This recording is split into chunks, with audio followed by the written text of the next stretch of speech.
Alright guys, what's up? I'm going to do a quick video here because there's been something on my mind that I've been contemplating all day as I look for loads for this weekend, and just market trends and things like that. And normally I don't like to do these kinds of videos, that just talking head videos, especially I'm just using my phone. I like to put a little bit more effort and production value into it than this, but I haven't gotten anything out and I don't have a computer with me. I want to talk about this while it's fresh on my mind. So right now I am in St. Joseph, Missouri, picking up a load tomorrow morning, going back home, which is nice. And I'm still trying to find something for Friday. And I wanted to avoid Florida because everyone and their mom is going to be going to Florida because the rates are supposed to be good, even though the rates aren't good. And I'd say there was one load on there that was, but it had been on there for 81 days, and I think someone finally took it, but it was like a $3,500 load going to a Dollar General down there, which is probably why it was on there for 80 days. But so what I have noticed, obviously freight rates depend a lot on supply and demand, and I definitely think that freight brokers have a hand in it, because I know they are holding back a very decent amount, about 40%.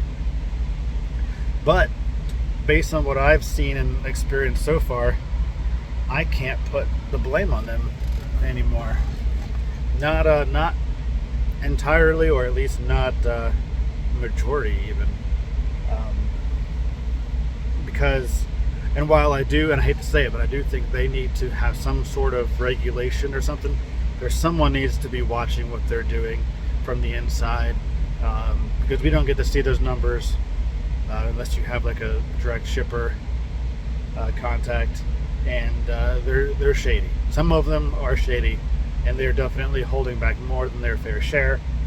But or we need to unionize or something. I don't know what the solution is. I'm not a government regulation kind of guy, so but something needs to be done with those guys. But I cannot blame them, at least not entirely, because what it is, the root of the problem of why freight rates are getting worse is too many steering wheel holder drivers. There are too many of y'all out there. And when I guess you could say too many drivers in general, but a lot of you will agree there's a difference. Too many drivers, more drivers than there are freight, rates go down. And that's what we're seeing. I mean, you can see the articles all over, if you want to do any research on your own, about these companies that just push out CDL. Like, they're making CDLs easier to get now than ever before. Like, they're taking away a lot of their challenge tests or something like that. I forget what it was I read. I think the Asian My channel did a video on it I saw.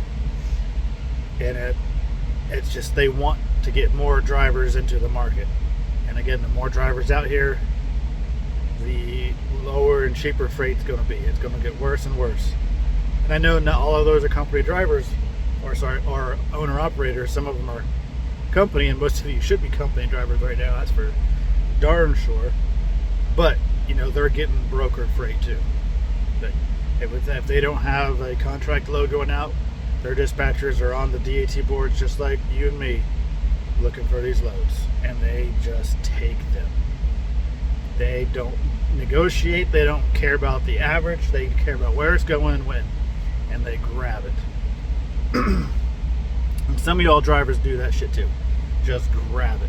I'm like, even loads to Texas this week are down to, I've seen anywhere from $1.50, $1.60, $1.70 a mile, from Ohio, Columbus, Ohio, to Dallas or San Antonio. And that's just, who's going to do that? You're making like, and I have a pretty good cent per mile or cost per mile, And if I was to run that, I'd still only be making 25, 30 cents a mile. You're going to go broke if you're doing those loads. You're going to go broke. I mean, I can't even imagine trying to go cross country right now. I think California loads are like $1.40. You can go to Colorado for $3. Why go all the rest of the way? You can go to New York for $3.30. You can go to Pennsylvania for almost $3. Florida is still not that good either. It's like some loads are close to $3. Most of them are $2.50, $2.70, somewhere in there. And again, it's because everyone's trying to go. So these brokers know they don't have to put out a good rate. They don't have to negotiate. C.H. Robinson doesn't even negotiate anymore. They have like a bid system. You can bid, and usually, if you're with, they'll counter you, unless you do something ridiculous. Well, ridiculous to their standards. They don't even do that anymore. It's just straight rejected. I mean, I'm talking about like $50 to $100 more than what they're asking. Rejected, not countered, rejected. Especially if you're looking for loads 2 days out, because they know there's a high chance someone is going to grab that load for what they have it offered for, and they can just pocket the rest. And that's not just them; that's any broker. If you can't call or book it now at a good price, someone else is going to tell you at the cheaper price. And it's crazy. And these freight broker apps making it worse because you don't even have to talk to them. Drivers just bid against each other for the lowest numbers. It's not a good system. Not a good system at all.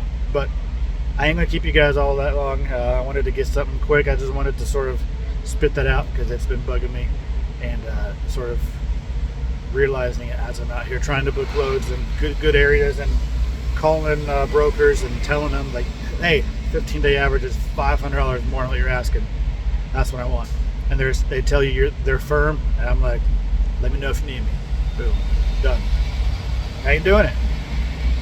I have my minimum number that I'll run for, but I'm not gonna run to Texas for $2,200 when the 15-day average is $2,900. I'm not doing it.